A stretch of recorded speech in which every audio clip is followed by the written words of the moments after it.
Mas cada Copa do Mundo dessa, que é uma das grandes, dos grandes temáticas do livro, não é apenas isso, tem que ter um motivo de discussão específico, assim. Na primeira edição, a Copa de 66 não estava. Certo. Nem a de 82. Elas entraram o a mais em relação a essa edição. Ainda me falta fazer a Copa de 94, que eu quero colocar na terceira edição. Aí eu fecho todas as Copas do Mundo do século XX, que é o que me interessa discutir. O século XXI tem uma percepção que, se em algum momento a gente chegar a comentar, eu posso até falar um pouco sobre isso, mas é outro momento, assim. Então o que acontece? Eu não sabia bem o que eu queria com a Copa de 66, então por isso ela não entra na primeira edição.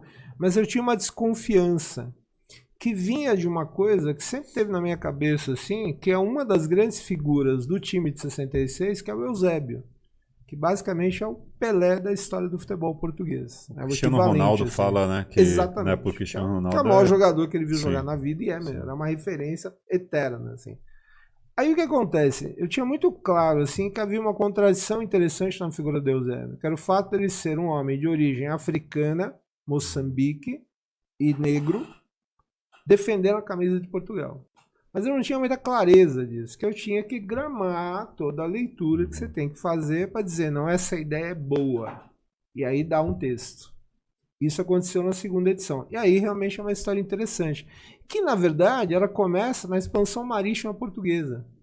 Quando Portugal vai fazer toda aquela movimentação que a gente estuda em sala de aula e vai trazer aqui ao Brasil. Ó, o futebol, né? História aí, né? Exatamente. Né? Vai gerar a nossa existência como nação. Parte desse movimento de expansão e colonização vai passar pelo continente africano. E Moçambique é uma parte importante disso. Então, no futuro, Moçambique será uma colônia portuguesa.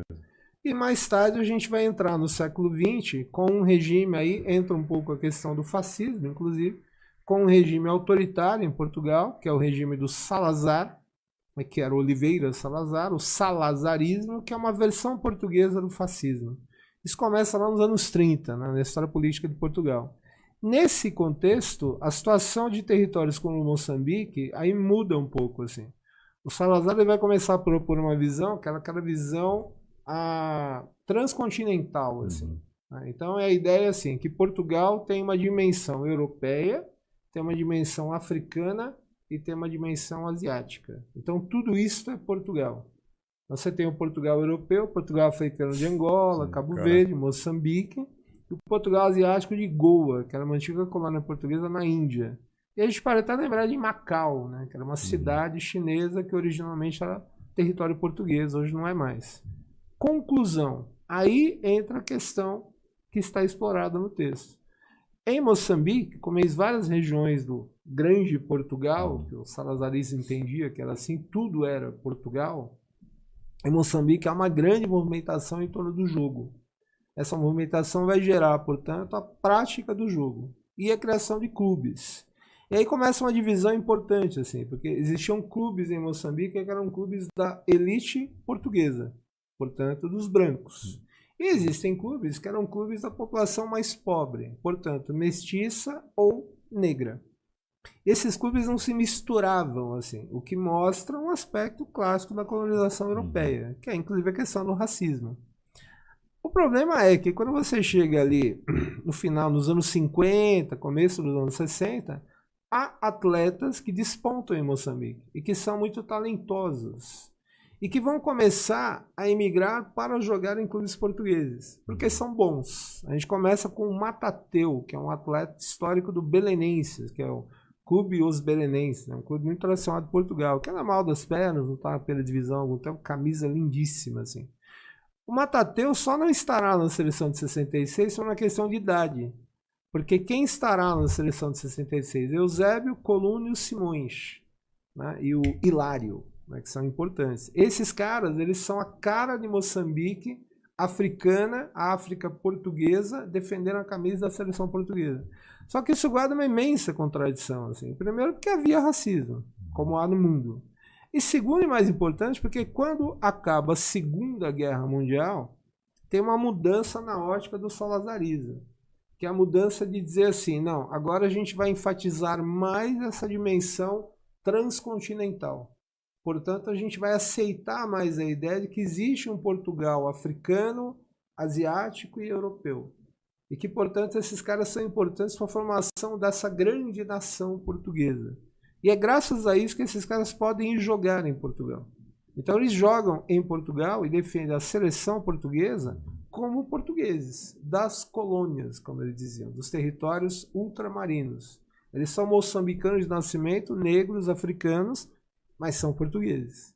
E aí tem uma contradição enorme, né? Que é o fato deles até ontem serem maltratados, serem assim, objeto de preconceito racista, de repente estarem não só defendendo a camisa da seleção portuguesa, mas defendendo brilhantemente. Caraca. Porque a esquadra que se monta em 66 é maravilhosa, com o Eusébio à frente.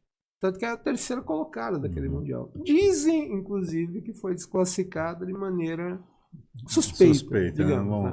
Né? Há um histórico na Copa de 66 de um grande favorecimento à equipe da casa, que era a equipe inglesa. Não é incomum isso aí, ainda mais em Copa do Mundo. Então, no final, a ideia do capítulo foi mostrar essa contradição e mostrar como é que ela se move dentro da história. Como é que você tem, primeiro, um racismo evidente, depois um racismo meio disfarçado, após 45, e no final, a grande cara do heroísmo do futebol português no sucesso da Copa de 66 é uma cara africana, negra e moçambicana. Por isso que eu brinco no título do capítulo, que é o negro almirante da Imperial Esquadra Portuguesa, que acaba sendo assim. Agora, para chegar nisso, nessa conotação que tem a ver com racismo, tem a ver com expansão marítima, com colonialismo, com totalitarismo, o regime de Salazar, tem que fazer todo um arsenal de leituras para fazer as ligações, para mostrar isso aí. E no final acaba sendo, para mim, né, na minha preocupação, que eu tento colocar no texto, o grande tema da Copa de 66, que é o quanto esse Portugal é representado, ironicamente até, por pessoas de origem africana, moçambicana e negros. O caso de Hilário é mais interessante, porque Hilário é a figura do Sporting, também vem de Moçambique. O Hilário é um cara que você olha a foto do livro, que é belíssimo, inclusive, você vê que ele é um cara que não é, etnicamente falando, branco, mas ele é filho de uma mestiçagem. O pai dele era um português branco e a mãe era uma negra angolana, inclusive. Aliás, não, o pai era angolano. Ele nasce em Angola, mas ele é português. Essa ideia de que Portugal também está na África. Inclusive, pelo que ele diz, eu reproduzo no capítulo uma entrevista dele que você leu, né? Ele dá a entender que ele nem conheceu o pai. Que o pai engravidou a mãe e foi embora, assim, né? Então é um trauma que ele carrega na vida, assim. E aí você percebe que ele é um mestiço. Mas, obviamente, ele não é branco, ele não é visto como branco. O caso Matateu é o mais incrível, né? Porque ele é o primeiro que vai para Portugal e ele tem uma participação decisiva numa partida do Belenenses. Quando acaba o jogo, ele faz um gol da vitória. Ele é carregado nos ombros da torcida, né, do Belenenses. E a própria legenda da foto, aquela foto está no site do Belenenses. Eles dizem, era a primeira vez na história que um negro era carregado nos ombros de portugueses brancos em Portugal. Isso tem um peso enorme, assim, né? E tudo isso é turbinado pelo jogo.